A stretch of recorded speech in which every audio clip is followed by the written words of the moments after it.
A leer el texto tema, segunda de Timoteo 2:12.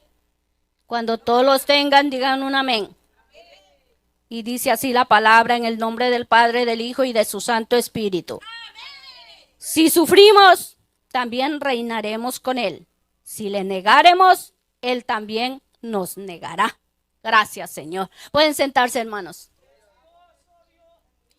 Mi parte. ¿Qué peligro corremos respecto al lema? Es una pregunta. Y el lema es, si le negaremos, Él también nos negará. ¿Qué peligro corremos respecto al lema? La pregunta y la respuesta está ahí mismo. Dice, si le negaremos, Él también nos negará. Podría decir, hasta aquí mi parte, Dios les bendiga y Dios les guarde, porque ahí está la respuesta. Pero no es así, hermanos. Uno se tiene que esforzar. Si le negaremos, Él también nos negará. ¿Qué peligro corremos, hermanos? ¿Qué es peligro? Es una amenaza, una inseguridad, un riesgo de un accidente, de una desgracia o de una fatalidad de manera inminente que puede acontecer, ocurrir o suceder. Un riesgo de que suceda algún mal. Inminente significa que amenaza o está por suceder prontamente, en especial hablando de un peligro, de un riesgo. El peligro puede ser literal o abstracto, o sea, espiritual. Puede ser individual o colectivo. Puede ser grave o puede ser leve. Y puede ser previsible o imprevisible. En este caso, el peligro es espiritual, porque estamos hablando del peligro que corremos si le negaremos al Señor. Y este peligro que corremos es individual, porque se trata de nuestra salvación. Y es grave, porque se trata de vida o muerte. Y es previsible, porque el Señor nos advierte de todas las formas posibles antes de Él hacer algo, porque estamos hablando del peligro que corremos de negar al autor de nuestra salvación, que es Jesucristo mismo. ¿Qué significa negar? Contradecir, rebatir, rechazar. La palabra negar viene del latín negare, que significa no admitir, no aceptar, rechazar, rehusar, decir no a algo que se te ofrece. Bíblicamente, rechazar a Jesucristo. ¿Y quién es Jesucristo? Sino la palabra de Dios. En la Biblia este término se utiliza para describir una negación o rechazo de la verdad de la fe en Jesús. Pero ¿cómo es que corremos peligro de negar o rechazar al Señor? ¿Por qué? Si nosotros estamos aquí, es porque creemos en Dios, es porque creemos en el Padre, en el Hijo y en el Espíritu Santo de Dios. Si estamos aquí es porque lo hemos recibido en nuestro corazón, ¿verdad? No lo hemos negado ni lo hemos rechazado. Entonces, ¿por qué estaríamos en peligro de negar al Señor? ¿Y cuál sería el peligro que corremos? En realidad, negar al Señor no quiere decir que digamos que no lo conocemos, como lo hizo Pedro cuando negó al Señor y él decía, no lo conozco. No sé de quién me habla, no sé. Él lo negó 3 veces. Pero él, siendo el discípulo, negó a su maestro. Pero no estamos hablando de esta negación. El problema en la iglesia está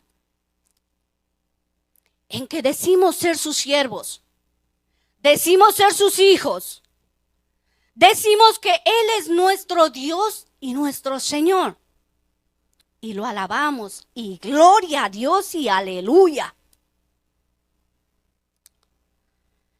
Santo Jehová. Sabemos que Jesucristo nos limpió con su sangre preciosa, con su sacrificio de nuestros pecados. Es más, sabemos que sin Él no somos nada, no somos nadie y que alejados de Él, nada podemos hacer. Lo que sucede que con nuestros hechos lo negamos. Allí está el problema de la iglesia. En nuestros hechos lo estamos negando. Qué lindo es Dios, aleluya. Como dice la palabra en Tito 1:16, profesan conocer a Dios, pero con los hechos lo niegan, siendo abominables y rebeldes, reprobados en cuanto a toda buena obra. Todo esto lo decía el apóstol Pablo, hablando de muchos que contradecían las enseñanzas de la palabra. La palabra de Dios dice que las escrituras fueron escritas para nuestro ejemplo, ¿verdad? En Romanos 15:4, porque las cosas que se escribieron antes para nuestra enseñanza se escribieron a fin de que por la paciencia y la consolación de las escrituras tengamos esperanza. Para poder entender mejor cuál es el riesgo o peligro en el que estamos al negar al Señor, es necesario que nos vayamos al principio, a Génesis.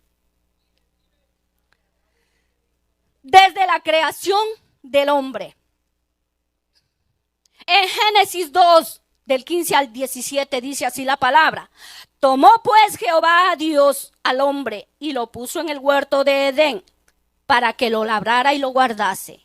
Y mandó Jehová Dios al hombre diciendo, de todo árbol del huerto podrás comer, mas del árbol de la ciencia del bien y del mal no comerás, porque el día que de él comieres, ciertamente morirás.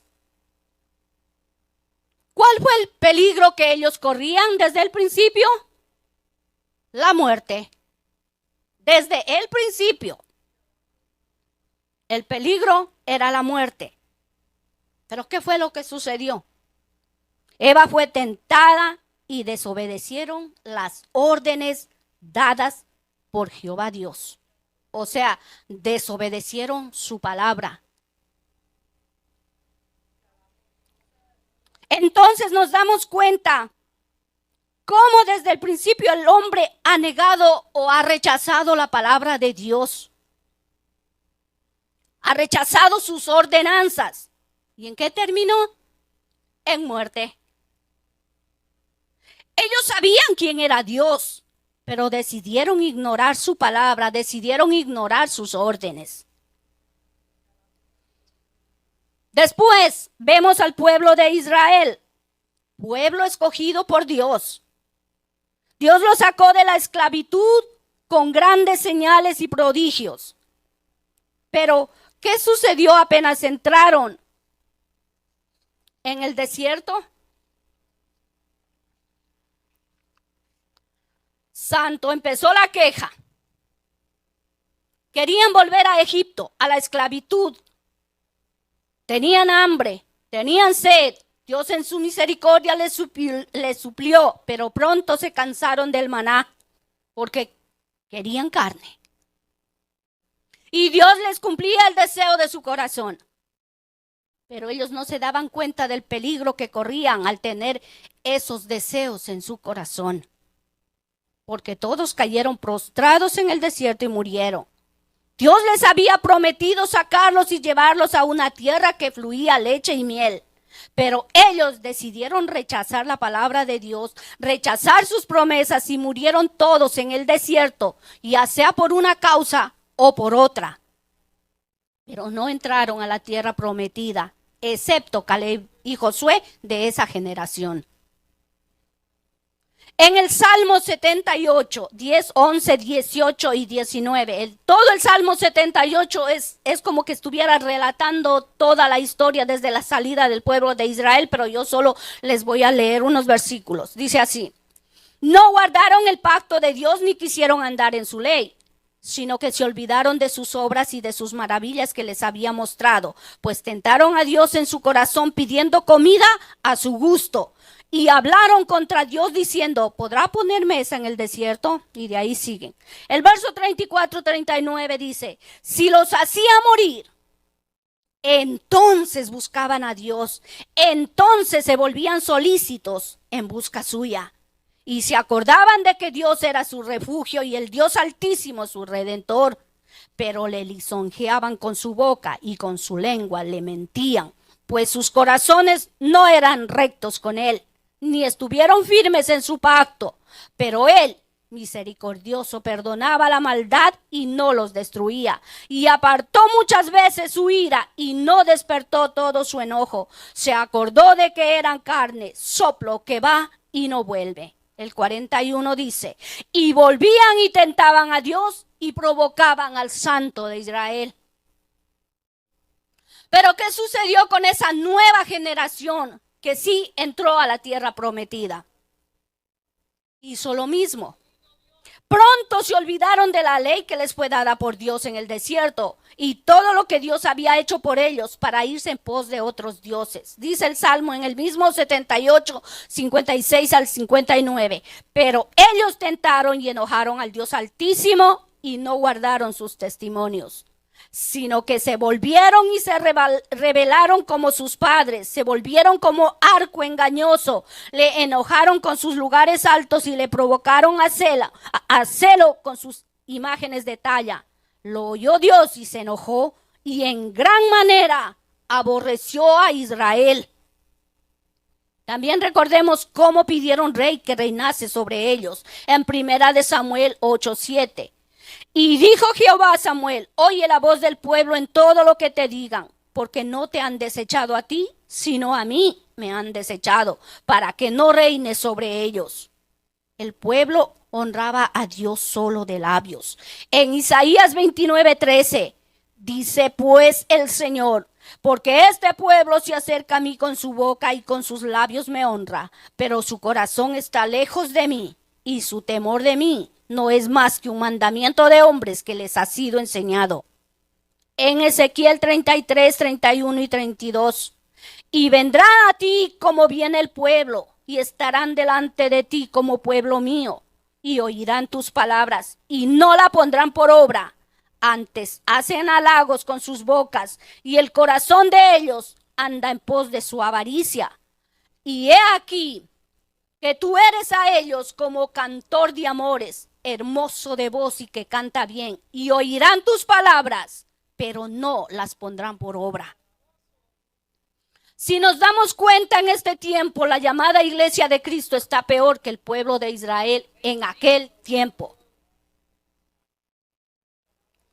Desde un principio, el hombre ha querido ir tras los deseos de su corazón.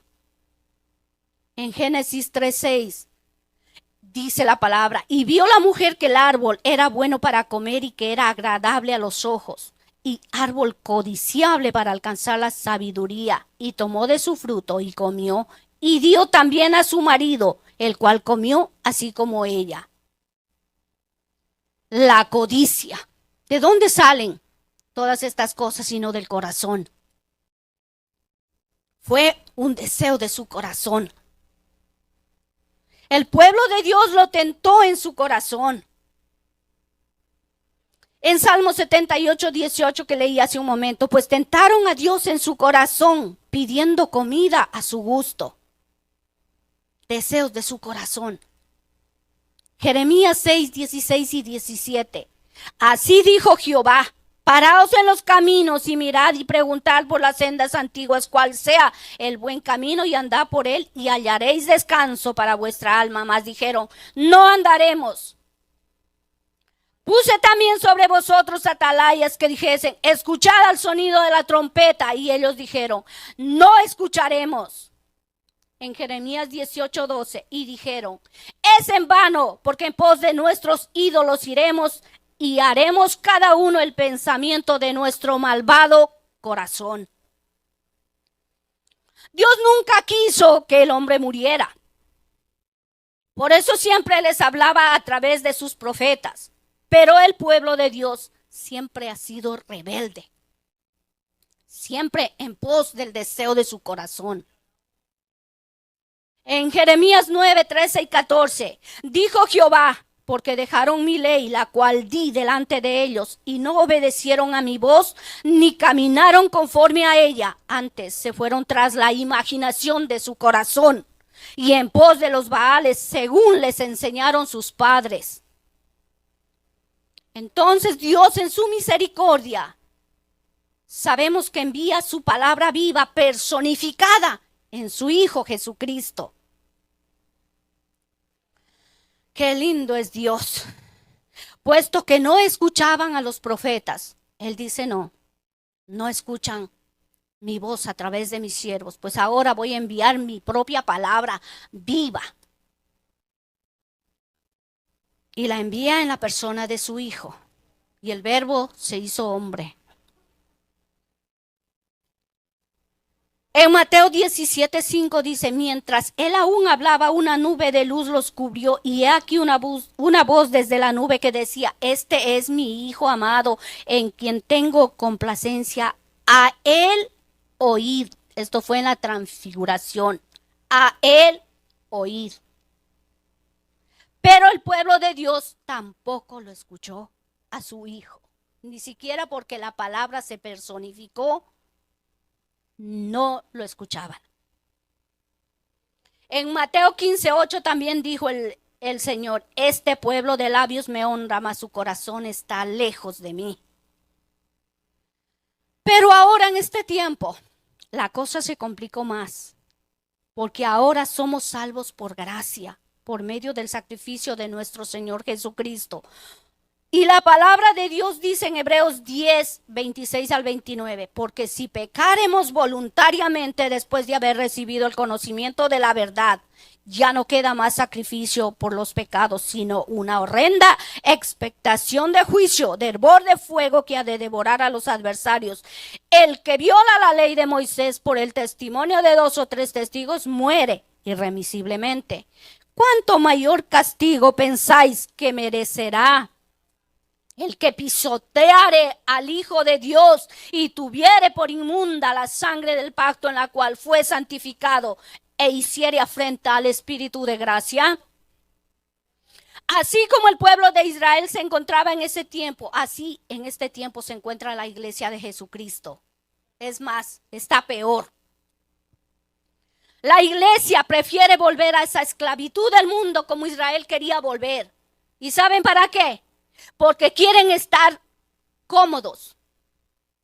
Porque dentro del cristianismo no hay comodidad. Dentro del cristianismo se sufre. Pero la iglesia no quiere sufrir.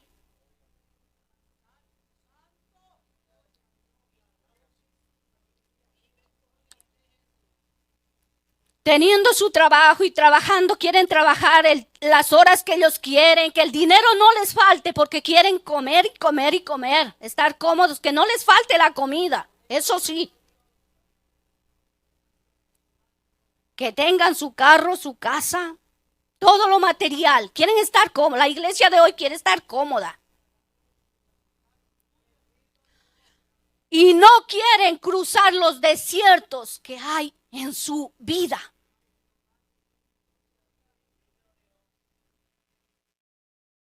Se les hace difícil servirle al Señor en integridad de corazón. El pueblo de Dios quiere ir tras los deseos de su corazón. Mi alma te adora, Señor, aleluya. Ay, qué lindo es Dios, aleluya. El pueblo de Dios, o sea, la iglesia, no quiere sufrir, no le gusta tener que pasar por ningún dolor, ni tampoco por ninguna necesidad, no le gusta las carencias. El Señor muchas veces permite que pasemos por tantas cosas que nos afligen y nos hacen llorar y nos hacen sufrir.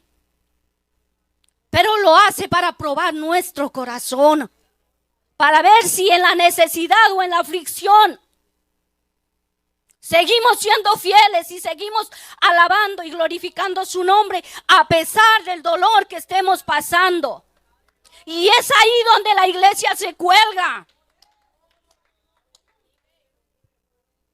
Qué grande es Dios, aleluya. Él quiere que aunque veamos las tempestades, que aunque soplen esos vientos fuertes contra nuestras casas, nuestro ánimo no desmaye, sino que sigamos confiando en Él, en su palabra, en sus promesas. Que aunque literalmente estemos viendo que está sucediendo exactamente lo contrario a lo que le estamos orando a Dios, que sigamos fieles al Señor, confiando en Él, en su palabra. Qué grande es Dios. Santo Jehová.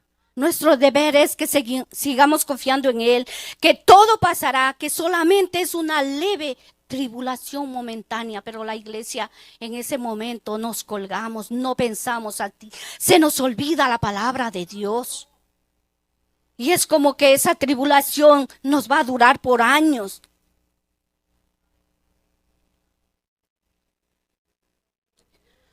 Y el pueblo, ¿saben qué? Mucho pueblo sale desaprobado delante de Dios porque le provocamos a ira y a enojo a Dios con nuestras quejas, porque queremos tenerlo todo. No queremos pasar por dificultad ni tampoco necesidad. El anhelo de nuestro corazón es tenerlo todo y que no nos falte nada. Vamos a ser honestos. Ese es el deseo de nuestro corazón. Qué grande es Dios, pero nuestro corazón es engañoso, como dice Jeremías en 17, Dios engañoso es el corazón más que todas las cosas y perverso. Así es nuestro corazón. Este es el peligro que está corriendo hoy en día la iglesia. Por miedo a pasar por todo esto, eso nos hace negar al Señor. Eso, la comodidad, el querer estar cómodos, es lo que le hace a la iglesia rechazar la palabra de Dios. Con cada mensaje que el Señor nos da, con cada palabra, la iglesia lo rechaza, niega al Señor. ¿Y cómo se dan cuenta que lo niegan, lo rechazan? Por sus frutos. Porque el árbol por sus frutos se conocen. Porque después de un mensaje se ve la misma rutina en la iglesia, no cambia.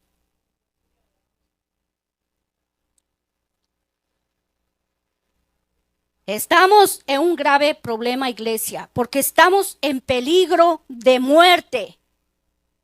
Y es debido a los deseos de nuestro perverso y malvado corazón. Se supone que la iglesia tiene que vivir por fe.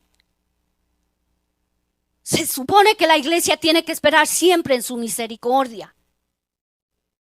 Pero la iglesia no está.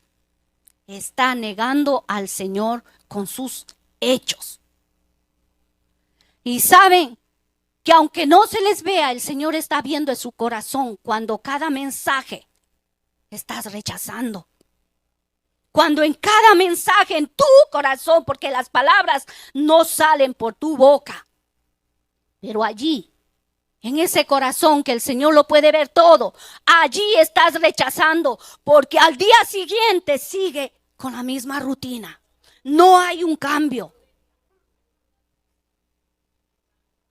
Así que no se trata de que digamos, no, Señor, yo no creo al maestro, no, yo no lo conozco. No, se trata de que estás rechazando la palabra de Dios en tu corazón al no poner por obra su palabra. En Génesis 6:5 dijo el Señor, Él se arrepintió de haber hecho al hombre. ¿Por qué?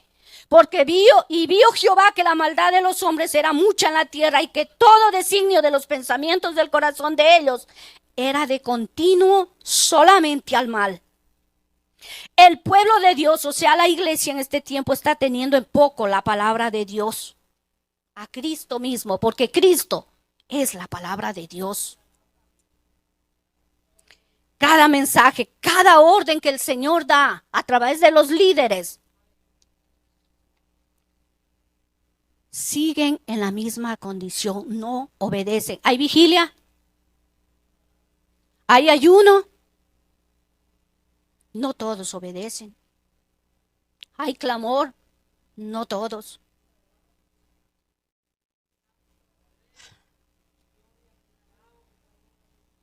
Dios de gloria, aquí voy a hacer un momento, una pausa, porque me trajo a memoria el Señor ahorita algo. Yo no sé cuántos recibieron el mensaje que el domingo nos trajo la pastora, pero a mí sí me hizo meditar mucho. Porque a esa hora de la madrugada, muchas veces el cansancio nos provoca somnolencia. Pero yo recuerdo que yo dije, no, Señor, si me tengo que pasar la hora parada y con los ojos abiertos para no dormirme por momentos, pues me voy a pasar.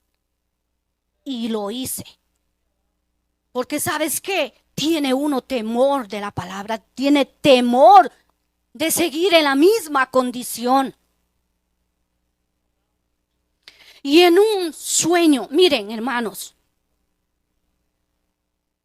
un día que yo me quedé dormida orando, el Señor me da un sueño. Así arrodillada, me quedé dormida orando. Y empiezo a soñar, era sueño bajo sueño. Empiezo a soñar que estoy orando. Miren esto, estoy orando y me quedo dormida. Empiezo a soñar que estoy orando y que me quedo dormida. O sea, sueño bajo sueño. Pero esta que se queda dormida empieza a ver a mí yo misma que se quedó dormida. Y veo como por la ventana del cuartito donde yo oro siempre, se entra como una especie de viento espeso. Así, se entra por la ventana y empieza a dar vueltas y circulares y por todo mi cuarto así. Y yo, que me veo que me quedé dormida, empiezo a tratar porque yo sentía esa pesadez, pero yo quería despertarme y no podía. Y ese viento seguía revoloteando así por todo el cuarto, por arriba se daba las vueltas, una especie que solamente yo en el espíritu podía ver. Y es esa pesadez que a uno le coge, que no le hace dormir, sino le hace cerrar los ojos y quedarse callado.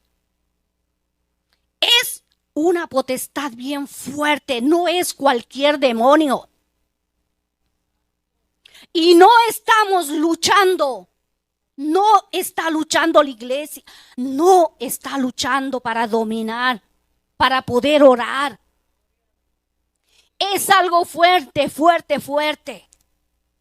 El Señor me permitió ver en ese sueño que como que para mostrarme, mira, todo esto es lo que está haciéndote caer en pesadez. Y esa pesadez se entra aquí. Y no estamos luchando. La manera de luchar sería mantenernos con los ojos abiertos, porque en el momento que los cerramos, le estamos dando lugar a esa potestad. Mi alma te adora, Señor, aleluya. Iglesia, tienes que empezar a luchar. Empieza a luchar por tu vida, por tu alma. Es una salvación demasiado de grande. Y esta potestad está tomando ventaja dentro de la iglesia. Mantén los ojos abiertos, párate o haz algo, pero no cierres los ojos porque estás dando cabida a esa potestad, porque no es cualquier malicia. Es algo demasiado de fuerte. Mantén así sea los ojos abiertos. Haz como yo hice en casa. Yo dije, si me tengo que quedar orando, clamando a las 3, toda la hora ahí parada, abierto los ojos, pues lo hago. Pero ¿sabes qué? El Señor me dio la victoria, porque ahí yo empecé a clamar con el alma. Porque vio que yo quiero vencer eso. Pero mucha iglesia no está dándose cuenta de esta malicia, de esta potestad, porque es algo bien fuerte. Y no está luchando y está dando cabida al enemigo. Y vuelvo a repetirlo, y eso es en el momento que se cierran los ojos. Porque no te quedas dormido cerrado los ojos. No, iglesia, no te quedas dormida. Tú estás consciente de todo, estás oyendo, escuchando todo. Pero te quedas con la boca cerrada en una somnolencia. Y eso es que estás bajo el control de esa potestad. Miren, yo recuerdo que en el sueño el Señor, yo dormida, viéndome dormida, y a ella que estaba dormida, a mí yo ahí dormida, que luchaba por despertar para poder seguir orando. Me acuerdo que el Señor me dio la victoria y me desperté. Y yo me veo como mi yo se levanta y se para y empezó a cubrirse con la sangre por todo el cuarto, a cubrirme con la sangre de Cristo. Y decía, la sangre de Cristo tiene poder. Yo soy una hija de Dios, te tienes que ir de este lugar. Aunque yo no veía nada, yo seguía caminando por todo el cuarto. Y de pronto esa masa de viento que se movía por todo, se fue por la ventana afuera. Y yo me paré en la ventana y vi cómo se alejó bien lejos y por allá seguía dando las vueltas. Y yo le dije, ajá, tenías que irte. Y esa voz que oí clarito y me dijo, no te jactes, porque en cualquier momento vuelve. Iglesia de Cristo, vamos a luchar. Se trata de nuestra salvación. Iglesia, lucha por tu salvación.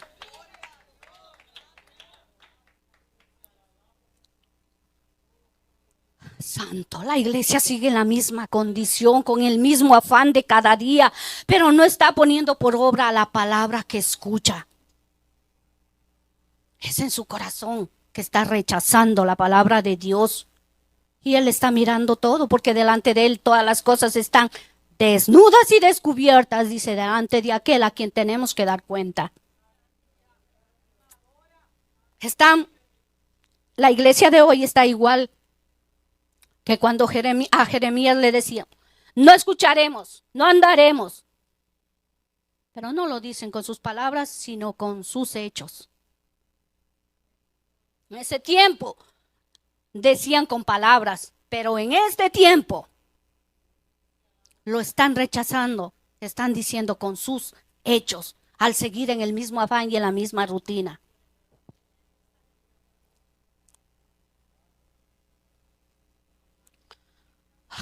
En Juan 12, 47 al 48 dijo el Señor, el que oye mis palabras y no las guarda, yo no le juzgo, porque no he venido a juzgar al mundo, sino a salvar el mundo.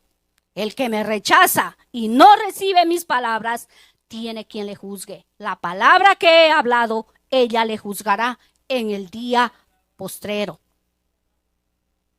Puedes seguir en la misma rutina si quieres, iglesia, pero esta palabra, cada mensaje que te fue dado, iglesia, en aquel día, te va a decir, no fue él, no fue ella, no fue el pastor, no fue la pastora, no fue aquel siervo, no fue aquella sierva. Fui yo el que se le di ese mensaje. ¿Qué vamos a hacer, iglesia? En Lucas 10:16, el que a vosotros oye, a mí me oye, y el que a vosotros desecha, a mí me desecha. El que me desecha a mí, desecha al que me envió. Cada mensaje que en tu corazón desechas, porque sigues en la misma condición, le desecha a Cristo. Y el que desecha a Cristo, o sea, su palabra, desecha al Padre. ¿Y qué tú esperas, iglesia? Si tú le desechas, pues Él también te va a desechar. Resumiéndolo todo, que pude haber dicho solamente esto. ¿Cuál es el peligro que corremos respecto al lema? Y el lema es, si le negáremos, Él también nos negará. Entonces, ¿cuál es el peligro que corremos? El peligro que corremos respecto al lema es muerte. ¿Por qué? Porque estamos rechazando la palabra de Dios. Gracias. El peligro que corremos, muerte, iglesia. Dios tenga misericordia de nosotros.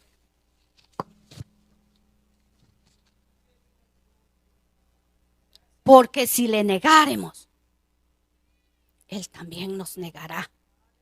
En otras palabras, si rechazamos su palabra, Él también nos rechazará. ¿Y sabes por qué todo este peligro?